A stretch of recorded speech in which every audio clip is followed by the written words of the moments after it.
felt left out or treated unfairly? In our last story, something really unfair happened to George Washington Carver. After all that hard work and studying, the college wouldn't let him in because of his skin color. What would George do? Would he keep trusting God the Creator even when so many bad and unfair things happened to him? You'll have to keep watching to find out. And don't forget, there's a picture to color and questions to answer that go with our story. Your parents can click the link in the video description to download and print this free picture. It's time to find out what George did next. George was super disappointed. His dreams of a college education were shattered, but he didn't give up. He knew God made him for a purpose. He trusted that God still had a plan for his life. George heard that the government offered pieces of free land called homesteads to anyone who would build a house and live on the land for several years. So that's what he decided to do while he waited for God to show him what to do next. George lived on his own homestead for 2 years, farming, learning more about the land, and growing flowers. There was even a former art teacher on a nearby homestead who gave him art lessons. George had always enjoyed painting and had even learned to make his own paints with plants and soil when he was just a kid. Can you pretend to paint a picture? What kind of things do you think George painted pictures of? I'll give you a hint. George really enjoyed painting beautiful pictures of beautiful flowers. The art teacher was very impressed by how intelligent and talented George was, and she told him, "You should try again to go to college." When George eventually moved to a new town, he met new friends at church named Mr. and Mrs. Milholland. They also encouraged him to go to college. They told George about a college that accepted students of any skin color, and George eventually decided to apply. He was accepted, and this time, the college actually let him in. At first, George decided to study art, but after a while, his art teacher had a serious conversation with him. "George, you're very talented as an artist, but I think you'll be able to make a better living in agriculture. You have a gift for plants and nature. I think you should go to Iowa State University and study agriculture." Now, agriculture is the science of growing plants for food. At first, George was pretty surprised, but he thought hard about it and realized his art teacher was right. He could help more people and make a better living by using his talents in agricultural science. George wanted to serve God and help as many people as possible. He decided to study agriculture.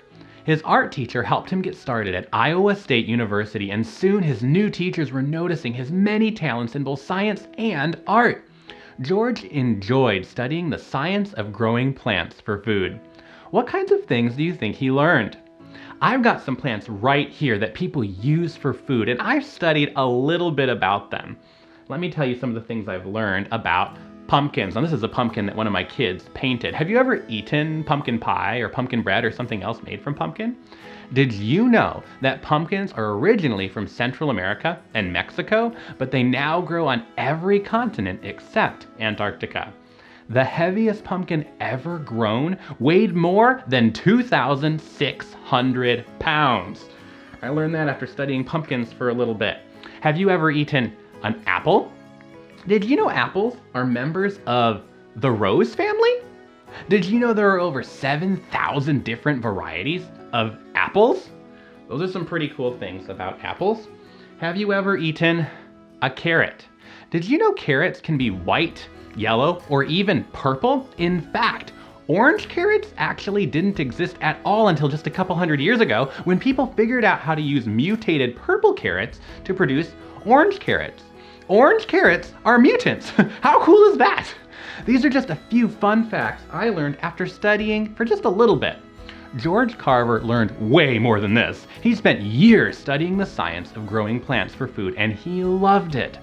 Life was still challenging for George, though, and he trusted God had a plan and never gave up. He often had to cook food or wash laundry for other people to earn enough money for his own food and clothes.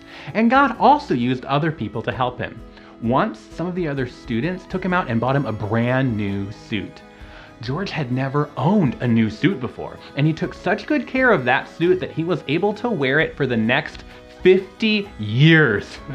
He often didn't have money for new clothes or nice things, but even when it was difficult, George kept studying hard and was thrilled to be learning so much. After years of hard work and studying, George graduated from college. He was the first black man to graduate from Iowa State University, and he was asked to join the teachers in the agriculture department. Wow! George loved teaching, and now he had a good education, a good job, and a bright future. Then, one day, he received a letter that changed his whole life. This letter was from Booker T. Washington. Here's a picture of Booker T. Washington. He had helped start a school in Alabama called Tuskegee Institute in order to help black men and women get a good education. Why was Booker T. Washington writing a letter to George? What did the letter say? What did Booker T. Washington want? Do you think this was an important letter? What did it say? You'll have to watch George Carver Part 4 on the Kids Enjoying Jesus YouTube channel to find out what the letter said and how it changed George's life. If you want more activities to help you learn about God and George Carver, ask your parents to check out George Carver, God's Plant Doctor at kidsenjoyingjesus.com. It's free, and it's got lots of game and activity ideas to help you learn more about God the Creator, like George Washington Carver did. You can try one of these activities today. It's called a wild work of art. You'll need paper, clothes that can get messy, and some supplies you'll gather from outside.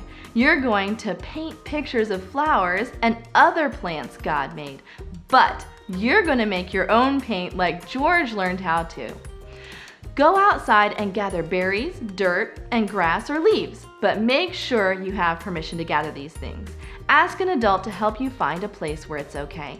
After you've gathered supplies, you can mix up mud in various shades of brown, crush leaves for green, and mash berries for red, pink, or purple. Then use your fingers to smear your homemade paint on the paper to make pictures of flowers or other things you enjoy in creation.